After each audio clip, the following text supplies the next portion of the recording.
The best book to read is the Bible. The best book to read is the Bible. If you read it every day, it will help you all the way. Oh, the best book to read is the Bible. Dear brothers and sisters in the Lord, ప్రభునందు ప్రియమైన సహోదరి సహోదరులారా, today's verse for our meditation is taken from Matthew's Gospel, 15th chapter, verse 28. ఈ రోజు మన ధ్యానం కొరకు మత్తయి సువార్త 15వ అధ్యాయము 28వ వచనం నుండి తీసుకొనబడింది. Great is thy faith, be it unto thee even as thou will. నీ విశ్వాసము గొప్పది, నీవు కోరినట్టే నీకు అవునుగాక అని ఆమెతో చెప్పాను. In Matthew 15th chapter, మత్తయి సువార్త 15వ అధ్యాయంలో we read that after Jesus had yet another encounter with the Pharisees, యేసు ప్రభువారు ఇక్కడ మరి కొంతమంది పరిసయ్యులతో ఆయన మాట్లాడుతుంటాడు. కలిసిన సందర్భం, they have come from Jerusalem to scrutinize his actions. వారు తన యొక్క క్రియలన్నీ కూడా పరిశీలన చేయడానికి యెరూషలేము నుండి వచ్చినారు. Why to scrutinize? ఎందుకు వాటిని To పరిశీలించడానికి? criticize his failure to follow the ceremonial traditions of the elders. మరి ఆ పెద్దల యొక్క పారంపర్యాచారము నియమాలని ఈయన ఉల్లంఘిస్తున్నాడా, అప్పుడు మనం తప్పులు పట్టాలి అని వచ్చారు. And then what he has done? అప్పుడు ఆయన ఏం చేసినాడు? He and his disciples withdrew to the regions of Tyre and Sidon. ఆయన తన శిష్యులతో కూడా తూరు సీదోను ప్రాంతాలకు వెళ్ళిపోయాడు. There are two Mediterranean seaside villages. ఈ రెండు కూడా మధ్యధరా సముద్ర తీరాన ఉండేటువంటి They are ప్రాంతాలు. on the northwest of the Sea of Galilee. అవి గలిలియా సముద్రానికి ఉత్తరాన పడమర ఉండేటువంటి ప్రాంతాలు. And from a distance a Canaanite woman saw him. దూరం నుండి కనాను స్త్రీ ఒకటి చూసింది. She recognized Jesus. యేసు ప్రభువుని ఆమె గుర్తుపట్టింది. And she cried unto him. ఆమె వచ్చి ఆయనకు మొరపెట్టుకుంటుంది. And she addressed him as Lord and Son of David. ప్రభువా, దావీదు కుమారుడా అని సంబోధిస్తుంది. And she pleaded for mercy as her daughter is suffering terribly from demon possession. ఇక తన కుమార్తె దయ్యం పట్టి బాధపడుతుంది, దయచేసి నన్ను కరుణించుము అని ఆర్జిస్తుంది ఆమె. To be frank, వాస్తవంగా చెప్పాలంటే only the Israelites had the right to address Jesus as the Son of David. యేసు ప్రభువుని దావీదు కుమారుడు అని సంబోధించేటువంటి ఈ అర్హత కేవలం ఇశ్రాయేలీయులకు మాత్రమే ఉంది. Because Jesus is the son of Abraham, who had been sent by his father to his covenant nation. ఎందుకనగా యేసు ప్రభువారు అబ్రహాము యొక్క కుమారునిగా ఆయన పరిగణించబడుతున్నాడు. ఆ నిబంధన ద్వారా ఇక్కడ ఆయన పంపించబడ్డట్లుగా చూస్తాం. Jesus had been sent to the lost sheep of the house of Israel. యేసు ప్రభువారు నశించిన వారైన ఇశ్రాయేలు ఇంటి వారికి చెందిన వారి యొద్దకే And పంపించబడ్డాడు. this woman was not a Jew. మరి ఈ స్త్రీ యూదురాలు కాదు. It was to Israel that the Messiah was sent. Messiah అనేవాడు ఇశ్రాయేలు కొరకు పంపించబడ్డాడు.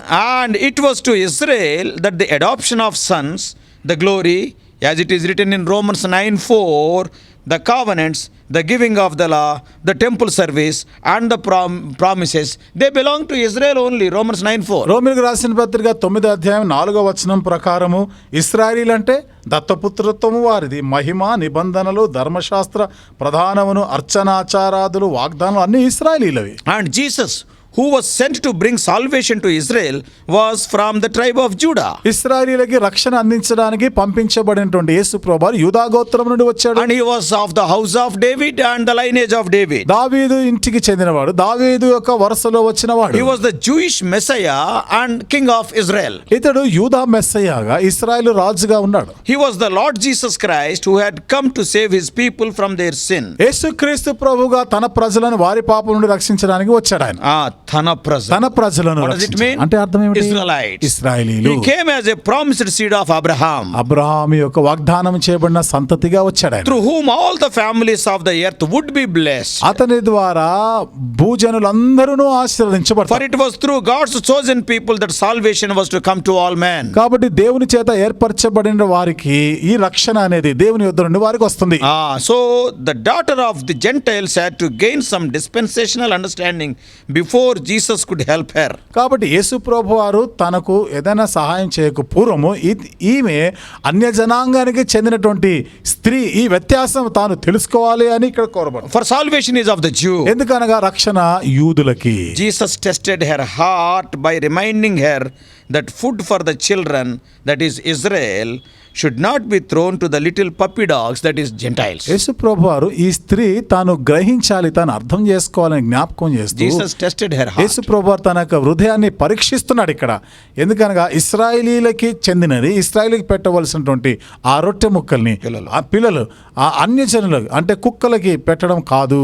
To fulfill the scripture, లేఖనములను నెరవేర్చడానికి Christ had to offer salvation to Israel first. క్రీస్తు వారు రక్షణ మొదట ఇశ్రాయేలీలకే ఇవ్వాలి. In Matthew 15:24, మత్తయి సువార్త 15:24లో he said, I come only to the lost sheep of the house of Israel. నేను ఇశ్రాయేలు ఇంటి వారై నశించిన గొర్రెల యొద్దకే నేను పంపించబడ్డా. Israel had been given the responsibility to be the light of the Gentiles. ఇశ్రాయేలీలు అన్యజనులకు వెలుగుగా ఉండడానికి కొరకు నియమించబడ్డారు. Israel was to tell the nations about God's goodness.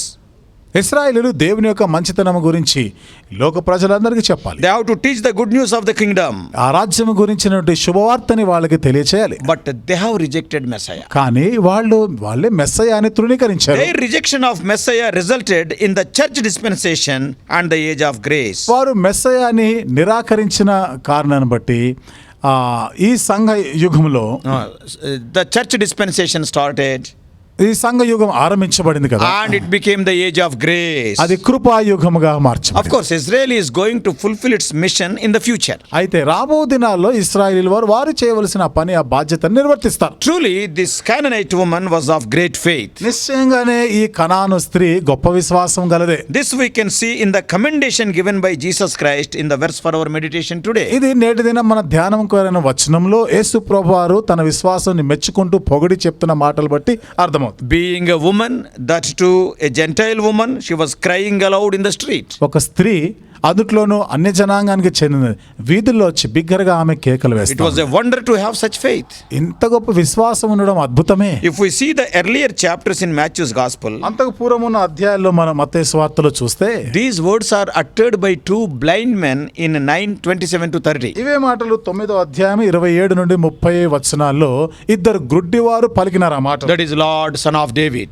అనగా దావీదు కుమారుడా ప్రభువా అంటారు. She must have seen that incident or must have heard about that. బహుశా ఆ సంఘటన ఆమె చూసుంటుంది లేదా వినే ఉంటుంది. She is repeating the same words. అవే మాటలు ఇక్కడ ఆమె మరలా వల్లిస్తుంది. In another sense, మరొక విధంగా చెప్పాలంటే those little few words uttered by two blind men touched her life. ఆ ఇద్దరు గుడ్డివారు పలికిన ఆ కొన్ని మాటలు, చిన్న మాటలు తన హృదయాన్నే తాకింది. And those words spoke to her more than a big message.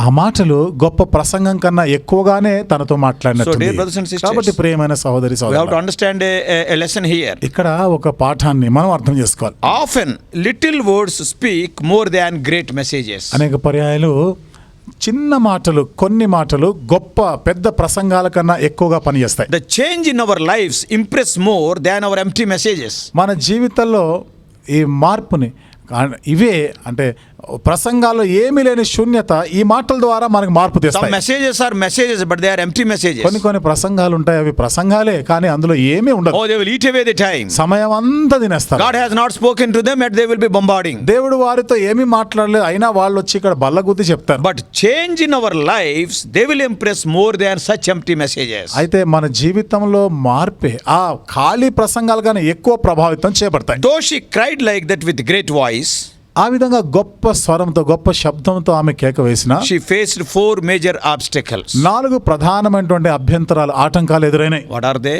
ఏమిటి అవి? One is her race. She was a Gentile, Canaanite person. ఒకటి తన జాతి, తాను కనాను దేశానికి చెందిన కనాను జాతీయురాలు. And secondly, her sex. She was a woman. రెండోది చూస్తే ఆ వ్యక్తి ఎవరు? ఒక స్త్రీ ఆమె. And thirdly, మూడోది his disciples.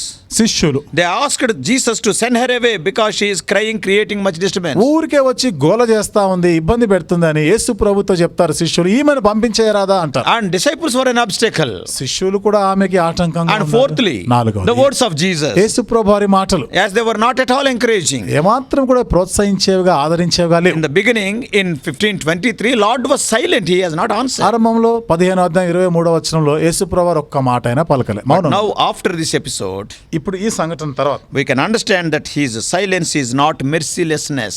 ఆయన యొక్క మౌనం అనేది కనికరము లేదు అని కాదు, but it is a time of testing. అయితే అది పరీక్షా సమయం. Though the disciples were complaining against her cries, శిష్యులు ఆమె ఊరికే కేకలు వేస్తా ఉంది అని ఫిర్యాదు చేసినప్పటికీ the Lord Jesus Christ has not scolded the disciples. యేసు ప్రభువారు శిష్యులను ఏమీ ఆయన గద్దించలేదు, See, when తిట్టలేదు. the parents brought their children to be blessed and to be prayed for by Jesus, తల్లిదండ్రులు పిల్లలని తీసుకుని వచ్చి యేసు ప్రభువారు వారి మీద చేతులుంచి ప్రార్థన చేయాలి, ఆశీర్వదించాలని కోరినప్పుడు when these disciples tried to send back the children and the parents, ఈ శిష్యులు వచ్చిన ఆ తల్లిదండ్రులు పిల్లలని పంపించేయాలి అనుకున్నప్పుడు Jesus was angry upon the disciples. యేసు ప్రభువారికి శిష్యుల మీద కోపం వచ్చింది. But here, కానీ ఇక్కడ he is not saying anything against the disciples. శిష్యులు ఆ విధంగా మాట్లాడుతూ ఉంటే ఏమి చెప్పడం లేదు, He was వారికి silent. మౌనంగానే ఉన్నాడు. He neither talked to her nor reprimanded his disciples. చూడండి, ఆ స్త్రీతో ఏమీ మాట్లాడలేదు, లేదా శిష్యులను కూడా గద్దించలేదు. But at last, కానీ చివరికి he opened his mouth. నోరు తెరిచాడు. But his words were so discouraging to her. అయితే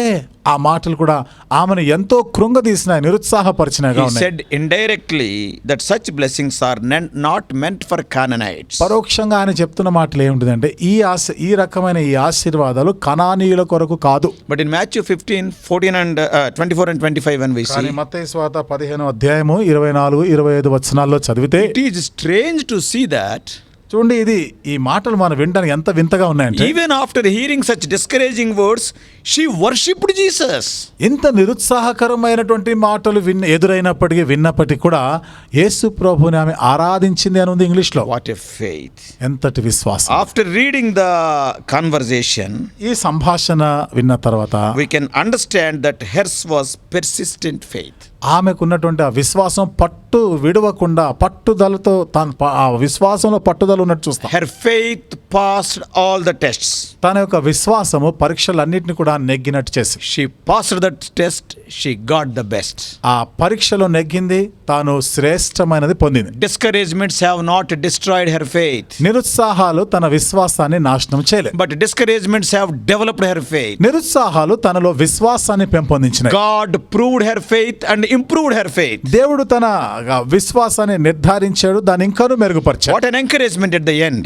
చివరిలో మనం చూస్తాం ఎంతటి He ప్రోత్సాహకరమైన. addressed her as woman. తనని అమ్మా అని సంబోధిస్తాడు. Oh, in Telugu Bible, the word is so nicely translated, Amma, తెలుగులో అయితే ఎంతో చక్కగా రాయబడింది అమ్మా అనే మాట which ఉపయోగించాడు. means a mother or a respectable woman. అంటే ఒక తల్లి, అంటే ఒక గౌరవనీయులైనటువంటి స్త్రీగా A very loving address. ఎంతో ప్రేమపూర్వకమైన సంబోధన. And what a commendation she received in the midst of all discouragement. ఇలాంటి నిరుత్సాహకరమైన పరిస్థితులన్నిటి మధ్య ఎంతటి మెప్పుని ఆమె పొందిందో చూడండి. Only two people from the Gentile background, they were commended like that by Lord Jesus Christ in Matthew's Gospel.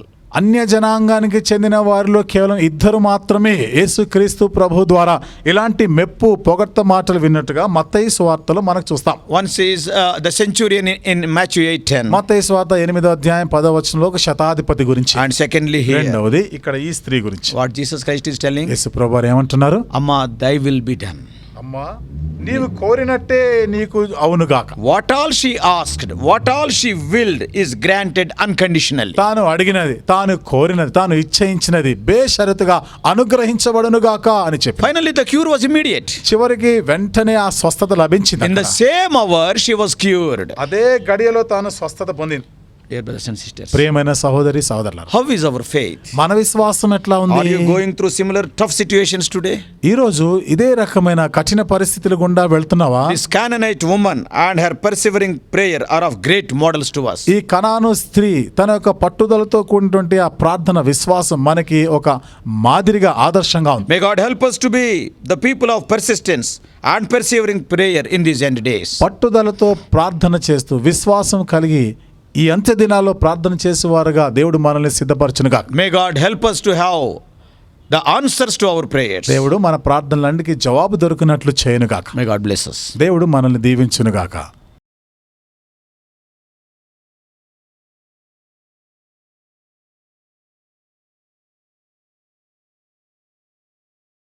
God bless you all. Please subscribe for more spiritual messages on YouTube channel John Victor Hebron.